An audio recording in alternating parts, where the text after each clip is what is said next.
For the record, my name is Sharon Jordan. Good morning, Judge Tijerina and Webb County Commissioners. I thank you, and especially Commissioner Tijerina, for allowing me the opportunity to voice just a few of the grave concerns that not only I, but many Laredo and Webb County residents have about the proposed toxic landfill.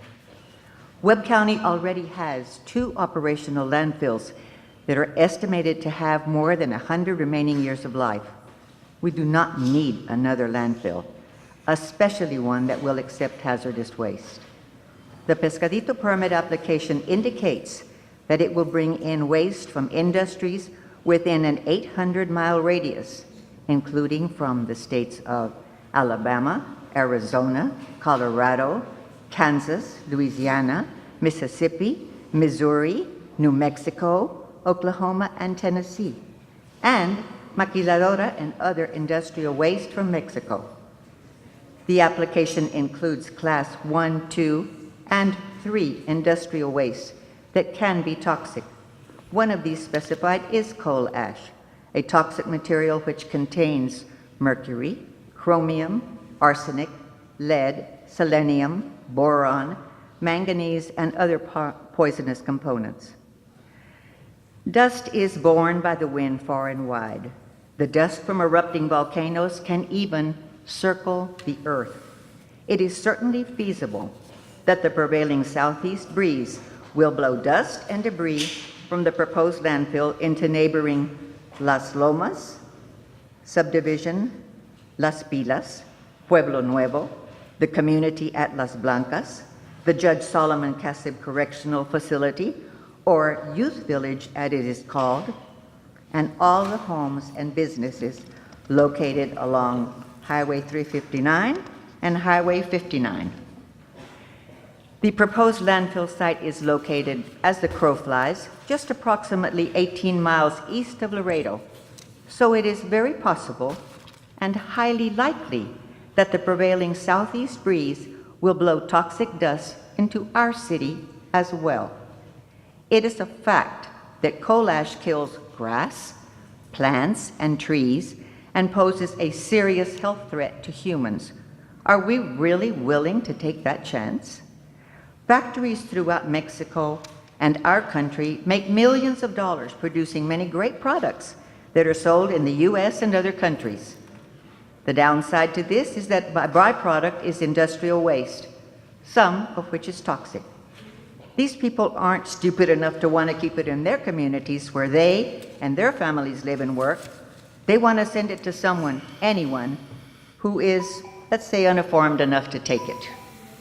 Nearly half of the proposed landfill site is located in the floodplain. The proposal states that a reservoir, dams, and levees will be built to retain the waters produced by rainfall.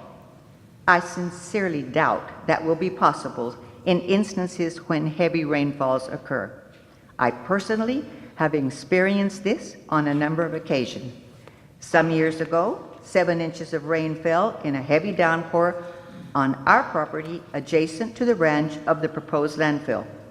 The flooding water dug 4 to 5 foot holes caused by churning waters, washed away valuable topsoil, tore out grass and brush by the roots, and laid a large section of our fence on the ground. Unfortunate birds and rabbits unable to escape the floodwaters were drowned and washed away. I have seen floodwaters burst huge dams, and I have seen Highway 359 closed by waters that have burst out of the confines of tanks and creeks and covered that highway, making it impossible to cross for hours at a time. Wind, fire, and water are the most powerful forces on earth. If an exceptionally heavy rainfall occurs, and in all probability it will at some time, where will this water go? The answer is to neighboring ranches and ultimately the Rio Grande. And what right does this TCEQ board have to shove their decisions down our throats? They care nothing for how this will affect our properties or the lives of present and future generations. They were not elected by us to represent us. They were not elected by anyone. They were merely appointed to represent strictly industry with no concern for us or, frankly, the environment. And now they are making decisions that have the potential to change our very lives. How is this possible? In the city, if my neighbor proposes a billboard on the property of his home, his petition will be denied based on zoning ordinances. If he petitions to convert his home into a bar that serves alcoholic beverages, that too will be denied based on a different governing ordinance. And that is as it should be. Laws and ordinances are proposed, considered carefully, and passed based on what is beneficial for the majority, not just a few individuals. Are there no statutes to assist and protect us? My husband Jerome and I have spent a great deal of time and energy devoted to programs and projects that afford opportunities and advantages to people of all ages in our city.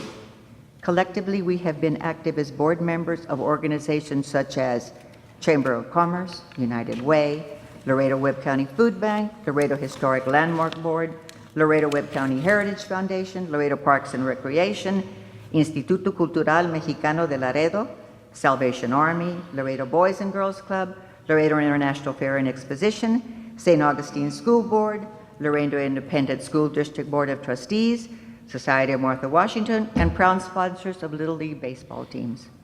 We have spent a lifetime purchasing the pieces of property that comprise our ranch. It is our hope to live there in the very near future and to pass it on with pride to future generations. We share an abiding respect and deep fondness for not only our property, but for all the land that makes Webb County so unique and so beautiful. I believe with all my heart that if you are fortunate enough, blessed to own even the smallest part of this wonderful earth that God gave us, that you are honor-bound to cherish and manage it in a responsible manner. And that includes caring for and protecting the beautiful domestic and wild things that make it their home. Each of you is the chosen steward of our beautiful Webb County land. City and county residents selected and elected you to represent us and to protect our interests. We trust you. Please, please, do not allow this proposed abomination against God and man to become a reality and your legacy to future generations. Just say no. Not in my county, not on my watch. Thank you. Thank you.